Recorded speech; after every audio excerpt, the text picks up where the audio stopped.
Vascaíno de Manaus. Um clube de renome internacional. Fala, família vascaína, muito bem, eu sou o Antônio Lima, o Vascaíno de Manaus. Antes de qualquer coisa, peço o teu like, deixa o teu like aí, vamos falar de Vasco e se inscreve no canal. Galera, vamos falar hoje, a situação é que da maneira que está, o Vasco está proibido de vender a sua SAF, tá?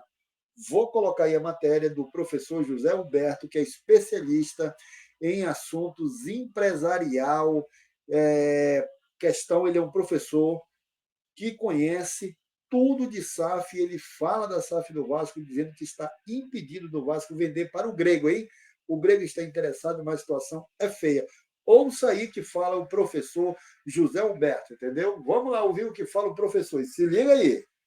Com a questão sob júdice, ou seja, está na justiça, um interessado, um investidor, ele fará essa compra mesmo com este cenário jurídico e arbitral. Temos ou não uma insegurança jurídica nesse aspecto? Bem, o que o professor José Humberto pode adiantar aqui para vocês? Em primeiro lugar, não tem como fazer essa venda sem passar pela arbitragem, sem resolver essa pendência que está posta em juízo, vamos colocar assim. Esse é um primeiro ponto.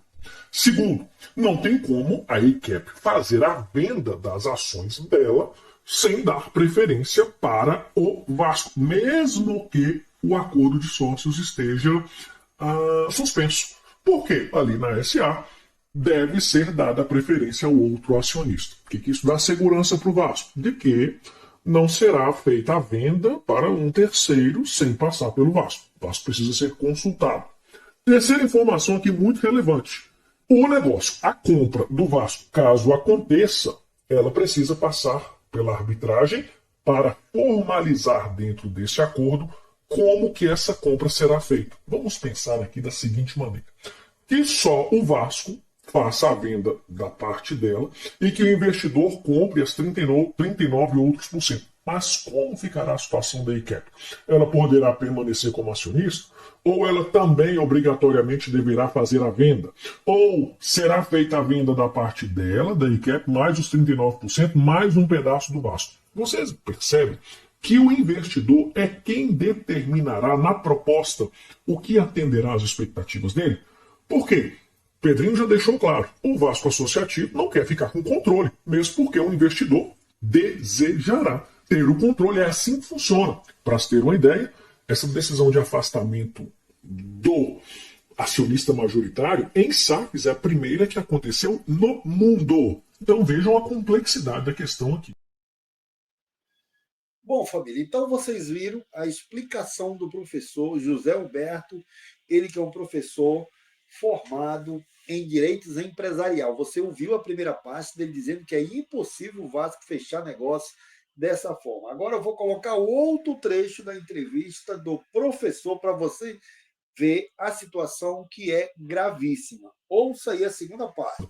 Mas afirmar com certeza ou certeza absoluta que aquela ação lá não possa impactar aqui é uma imprudência da parte do professor José Humberto. Porque, veja, o que acontecer aqui, caso seja informado pelo próprio credor lá naquela demanda, será apreciado pelo juiz daquela causa e poderá sim entrar ou decidir algo nesse sentido, o que trará também insegurança jurídica para esse caso. Por isso que o investidor aqui, prudente seria também que tivesse essa garantia quanto a esse credor que está lá nos Estados Unidos, para que não tenha uma surpresa posterior, já que estamos falando de mais de $1 bilhão de valor investido em uma SAF. Percebam que a questão é complexa. Para que o investidor faça realmente a aquisição do Vasco, existe um cenário jurídico muito complicado que precisará ser superado para trazer essa segurança na operação. Isso pode afetar claramente, o cenário da negociação, pode trazer um preço inferior, ou seja, uma condição pior para o Vasco nessa negociação. Mas fato é, pessoal, que, ao que parece, essa é a intenção do presidente, para que a venda corra para um terceiro, seja para o Grego ou para um terceiro, mas que traga recursos para o Vasco, porque, como eu já disse em vídeos anteriores, sem capital, o Vasco vai passar muito aperto, até porque essa arbitragem nós não sabemos quando terminará. É isso aí, pessoal. Quero ouvir aqui o seu comentário. Você acha que deve fazer a venda para esse grego? Você é a favor dessa venda? Se você for a favor da venda, coloque aqui, a favor. Se você é contra, coloque contra. Lembrando que isso aconteceu também com a 777. E nós não sabemos qual vai ser aqui a sua opinião em relação a esse grego. Então tá aí, galera. E outra coisa, hein? E outra coisa, a 77 foi a primeira empresa em SAF do mundo a ser retirada do seu comando, do poder. E o professor falou aí exatamente o que pode acontecer.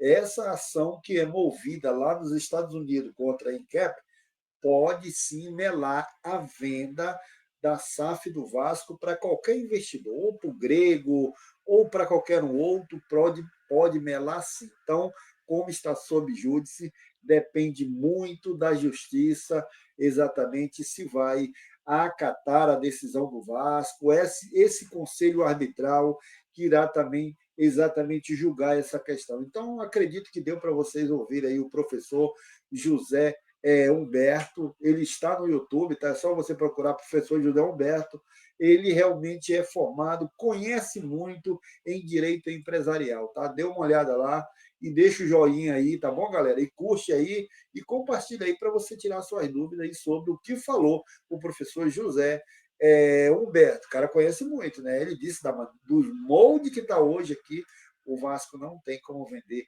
a sua SAF. Isso que o Pedrinho deveria vir a público e falar ao torcedor, né? Porque até então está todo mundo acreditando que vai vender para o grego e realmente não pode vender. Obrigado, galera. Tchau, tchau. Até a próxima e fui!